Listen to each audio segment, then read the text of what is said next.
હાર અને જીત આપણને જોવા મળી। હવે વધુ એક સમાચાર પર નજર કરીએ। તમિલનાડુની વાત કરીશું, જ્યાં ડીએમકેના શાસનનો આખરે અંત આવ્યો છે। સુપરસ્ટાર થલાપતિ વિજયના વાવાઝોડામાં ડીએમકે ફૂંકાયું છે। તમિલનાડુમાં મુખ્યમંત્રી સ્ટાલિન પણ ચૂંટણી હારી ગયા અને તમે જુઓ કે સ્ટાલિન વિજયની અહીંયા ધુઆંધાર બેટિંગથી, રાજકીય બેટિંગ એમાં તે હારી ગયા છે। થલાપતિ વિજય આખરે હવે સરકાર બનાવવા જઈ રહ્યા છે।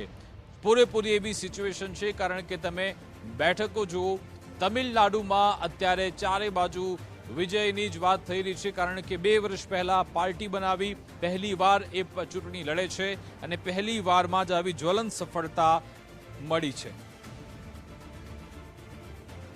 હવે તમિલનાડુમાં પણ વિજયની જીતના મુખ્ય કારણ વિશે નજર કરીશું આપણે, જેમાં વિજયનો જબરદસ્ત સિનેમેટિક ક્રેઝ પણ મતોમાં પરિવર્તિત થયું। જેટલી પણ રેલી વિજય દ્વારા કરવામાં આવી એમાં હજારો લાખોની સંખ્યામાં લોકો એકઠા થતા હતા। એક વિશ્વાસુ ચહેરો છે। સાથે સાથે મતદારોએ જે પરંપરાગત પક્ષો છે ડીએમકે, એઆઈએડીએમકે, એના બદલે વિજય પર આ વખતે ભરોસો કરવાનું પસંદ કર્યું, કારણ કે એમની છબી એ રીતની છે। સૌથી મહત્વનો નિર્ણય એમના તરફથી લેવામાં આવ્યો કે કોઈની સાથે ગઠબંધન ન કર્યું। તમામ 234 બેઠક પર એકલા હાથે લડ્યા હતા અને જનતામાં એ સંદેશ ગયો કે ભાઈ ટીવીકે સ્વચ્છ અને સ્વતંત્ર રાજકીય વિકલ્પ છે। એ મેસેજ પણ તે જનતા સુધી પહોંચાડવામાં સફળ રહ્યા। ડીએમકે સામે એમણે ભ્રષ્ટાચાર, પરિવારવાદ, વંશવાદના આક્ષેપો લગાવ્યા, જેનો ફાયદો સીધી રીતે થલાપતિ વિજયને આ ચૂંટણીમાં મળ્યો છે।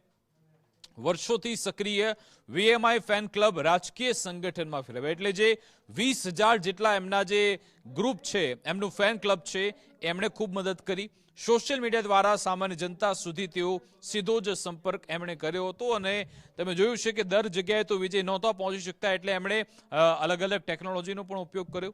વિજય પેરિયાર અને સામાજિક ન્યાયના પાયાના પણ મૂલ્યો જાળવ્યા, જેની સફળતા અહીંયા મળી છે। આખરે આ બધા તમામ એ કારણ એમની જીત પાછળ અત્યારે ગણવામાં આવી રહ્યા છે।